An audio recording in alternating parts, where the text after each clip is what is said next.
of creating alters within a person. And this could be used for assassination purposes, it could be used for sort of sex slave purposes, it could be used for spies, using, using people as sort of computers and such like that. According to the MKUltra, it's better to do it to somebody, to a child under the age of 3. And I assume this is because basically their mind is not well formed enough and it is sort of more malleable and can be easily shattered. Right, but once you've done that to the child, was then the ultimate purpose of that? Just research, then, or would the child then be used for something? It really depends on who you believe. I mean, if you believe people like Cathy O'Brien, for example, basically she would say that these people are then used for. I mean, the children themselves are used in child prostitution rings, and to make money and to transport drugs.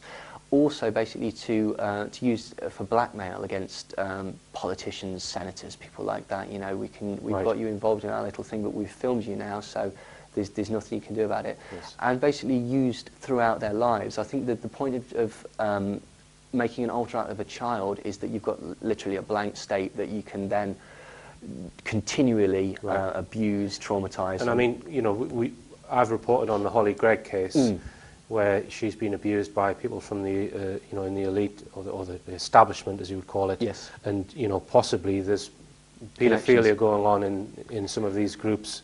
But we're not here to talk about that today. But I mean, the Cathy O'Brien that you mentioned, I mean, her story is just phenomenal if you believe everything that she says. That she was a White House sex slave, and she's had sex with all of these top people that we all see on TV, and she seems very plausible to me. Yeah, she certainly believes it. I mean, but the thing, that's not that much of an isolated case. The CIA have been instrumental in creating cults, basically for that very purpose. I mean, even Michael Aquino was caught up in it. Essentially, the Temple of Set collected at the Presidio in America, the army, the military base, and there was a daycare centre there. Now, many of the children, I believe it's 65, I could be wrong about that, 65 of the children claimed that they were being used in satanic rituals and being made to perform sex acts on people, including Michael Aquino.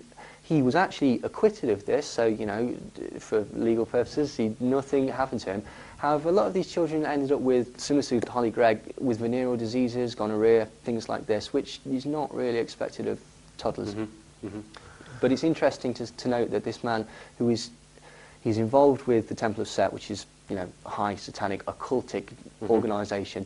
It's got connections to the the Church of Satan, and then obviously through that you could suggest that he's got connections to the process, Scientology, etc., etc., etc. He's also involved with military applications of mind control software and technology, mind controlling individual subjects, and mass mind control of populace. It all seems to tie together.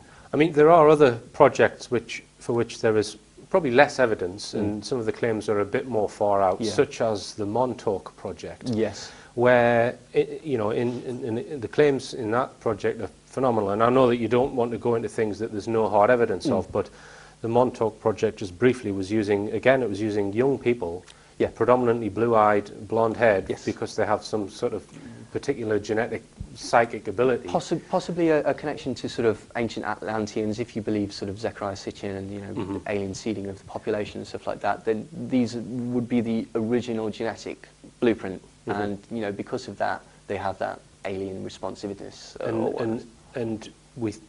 Allegedly in the Montauk project, they were trying to basically record emotions psychologically on computers and then transmit them via that big transmitter to create fear in an enemy, or, as we discussed earlier, make an enemy surrender. Yes. And the interfacing technology that read the minds of whoever they were experimenting with possibly came from alien technology. Yeah. I mean, this is the rumour. Well, I mean, the thing about the Montauk thing is that there's established things that did actually happen there in the Montauk town and stuff like that. Animals going crazy, running into certain directions, all of them en masse and stuff like that. I would, very much believe that perhaps back-engineered alien technology is used. I mean, if we look at it's all Nazi, isn't it? A lot of it's Nazi, and if we look at the sort of claims about Nazi involvement was with aliens, the Hannibal, flying saucers, the Foo Fighters, the possible connection to the Greys, the bases in Antarctica.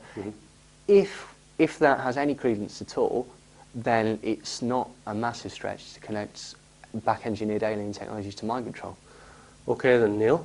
Well, that's all we've got time for this programme, but we are going to have you back on the Starship soon for another programme where we're going to discuss the media's involvement in mind control. Yes. Which is very extensive. Yes. But thank you very much indeed for coming on board, Neil. It's fascinating talking to you, and thank you very much. I'm really looking forward to the next discussion that we're going to have. Me too. Okay. Sounds great. Well, thank you. And it just remains for me to say, keep your eyes on the skies and your feet on the ground, and tell all your friends about this show.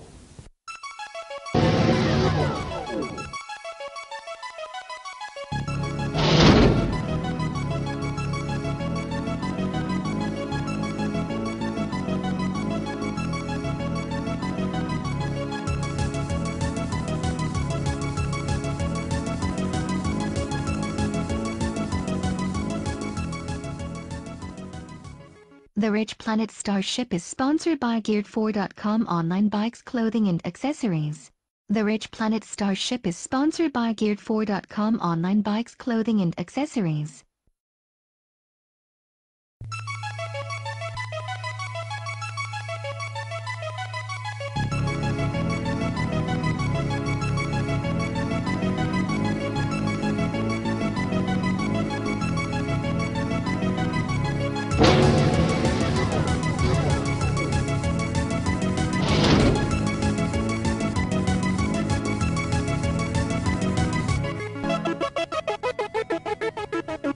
Welcome on board the Rich Planet Starship, broadcasting from somewhere high above the Earth. I'm Richard D. Hall, and we're going to start things off with the interesting person of the week, who is Sam Wright, and he's going to talk here about something which happened in Vietnam. Now, this is very relevant for what we're going to be discussing in the last section of this show.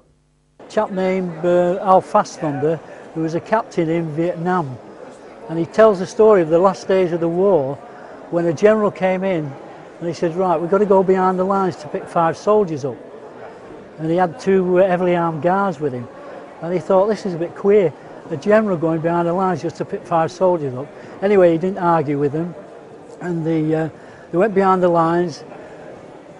They landed at this place about 200 yards from the actual jungle itself, and they seen these soldiers. They were in disguise sort of thing, they're all black, and he called them over, you know, and they came walking towards him. They got within about 10 yards, and he said to these 2 guards, fire, and they shot them dead. He said, they went berserk, why did you shoot these soldiers dead? He said, there's a reason. So he said to the guards, turn them on the back and wash the faces. So he turned them on the back and they washed the faces, and he called them over. He said, look, they were clones. He said they had 20 clones in Vietnam in the last few weeks of the war, and they went in groups of 5, and the first 15 had been killed within a few days, and these 5 were the only survivors. And he said they couldn't take them back because they have the implants in the head, and all as they taught is to kill. They killed men, women and children, animals. That's all they did. So they actually killed them there and buried them. Fascinating account there from Sam Wright. This week's guest joins me for a second time on board the Starship. He has spent the last 10 years researching a much unpublicised subject which affects everyone's lives in a way that most people are not aware of, that of mind control. So without further ado, let's activate the teleporter and get him beamed up onto the ship.